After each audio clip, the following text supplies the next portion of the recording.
Jai Hind, my friends. So today I want to talk on a topic that is secularism. Secularism काफ़ी ज़्यादा news में रहता है हमारे इंडिया में, क्योंकि यहाँ रिलीजन एक बहुत बड़ा इशू बन जाता है कई बार। और रिसेंटली एक इशू आप सबने का नाम काफ़ी ज़्यादा न्यूज़ में सुना होगा, Sabarimala issue, which is related to the temple entry of women. तो इसकी वजह से जो है ना, आपका सेक्युलरिज्म काफ़ी ज़्यादा न्यूज़ में दोबारा आ चुका था।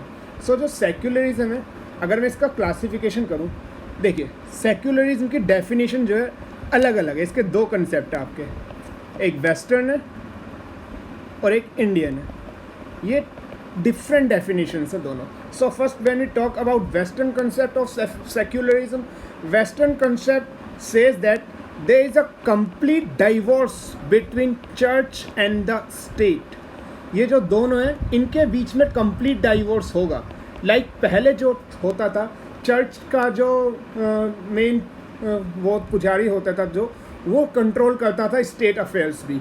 But now it is when western concept of secularism came into picture, it says that there will be a complete divorce between the affairs of state and the church, that is religion। अब हम बात करते हैं Indian secularism क्या बोलता है। India ये थोड़ा एक बात हो रहा है, वेस्टर्न सेक्युलरिज्म तुम्हारा एक नेगेटिव कंसेप्ट है। Negative concept mean to say कि ये मना कर रहा है कि you can't interfere in the events of related to religion and all. State can not interfere in religion affairs and church cannot interfere the state affairs। so ये negative concept है। Indian concept जो है secularism का, ये positive है।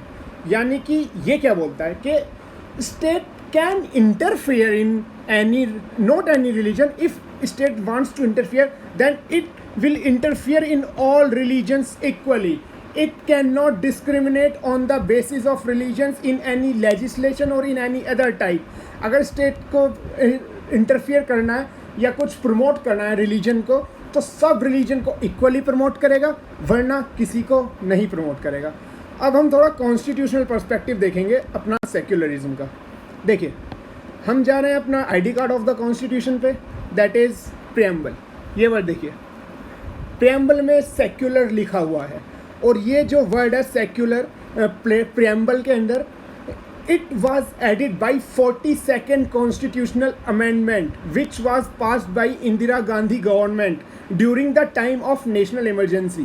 अब ये बात आ रही है कि ये 1976 के अराउंड ये ऐड किया गया वर्ड।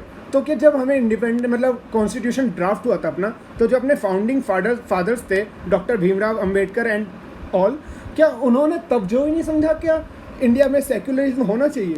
नहीं, ऐसा नहीं था। देखिए ये वर्ड पढ़िएगा आप, liberty of thought expression belief faith and worship. Liberty of faith and worship. You are liberal enough to follow any faith or do any sort of worship and state won't interfere in these matters. Religion is considered as a personal matter of an individual during the time of independence and the drafting of constitution।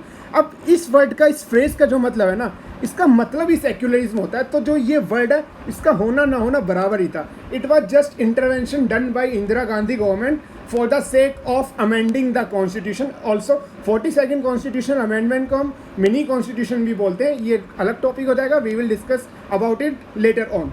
So preamble का मैंने आपको थोड़ा idea दिया। अब constitution के एक दो article और हैं जो सेक्युलरिज्म से डील करते हैं एट पीक। मेजरली दो आर्टिकल हैं, आर्टिकल 25 एंड आर्टिकल 26। ये फंडामेंटल राइट्स हैं। आर्टिकल 25 है, ये सिर्फ आपका इंडिविजुअल राइट्स है। मैं भी आपको आर्टिकल दिखाऊंगा ये, बट मैं इससे पहले एक बात बताना चाहता हूँ ये आपको कि आर्टिकल 25 जो है आपका इंडिविजुअल राइट्स को डील करता है, while article 26 deals with collective rights या राइट ऑफ अ ग्रुप।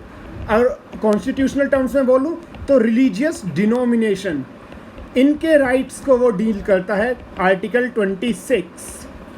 ठीक है, अब हम आर्टिकल देख लेते हैं।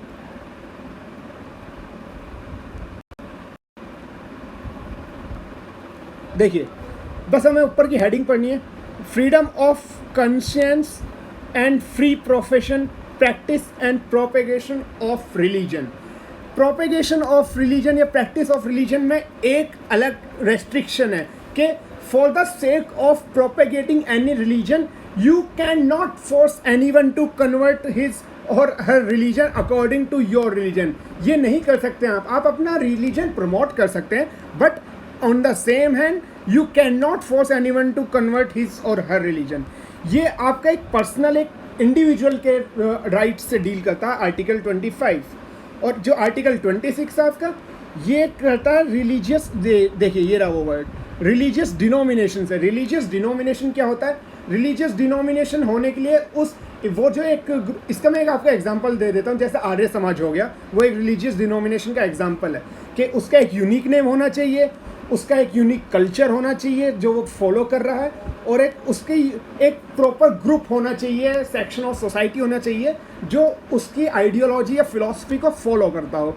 ये रिलीजियस डिनोमिनेशन को इस तरह डिफाइन किया जाता है। तो जो आर्टिकल 26 है कलेक्टिव राइट्स की या सेक्शन ऑफ सिटीजन्स के राइट्स से डील करता है।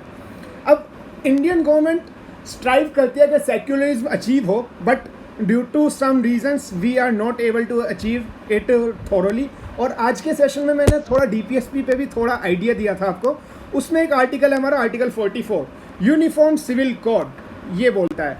अब ये जो यूनिफॉर्म सिविल कोड है ना, यूसीसी, ये बेस्ट, मतलब ये एकदम आइडियल वे है। मतलब अगर ये हमने अचीव कर लिया ना, इस पर काफ़ी डिबेट्स चलती रहती हैं कि we should move towards uniform civil code, and when we will move toward this, then we will achieve an ideal situation for secularism के हर किसी बंदे पर, हर किसी सेक्शन ऑफ सोसाइटी पर एक सेम लॉज एंड रेगुलेशंस होंगे जो अप्लाई हो रहे होंगे irrespective of his or her religion.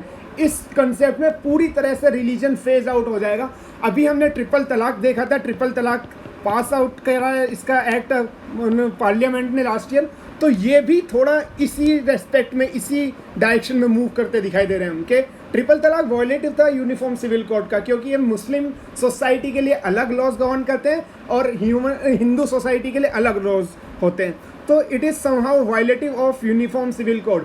तो गवर्नमेंट थोड़ा थोड़ा स्ट्राइव कर रही है यूनिफॉर्म सिविल कोड की तरफ बढ़ने के लिए, और जब हम यहाँ तक पहुँच जाएंगे then we can see that we had achieved the proper meaning of secularism.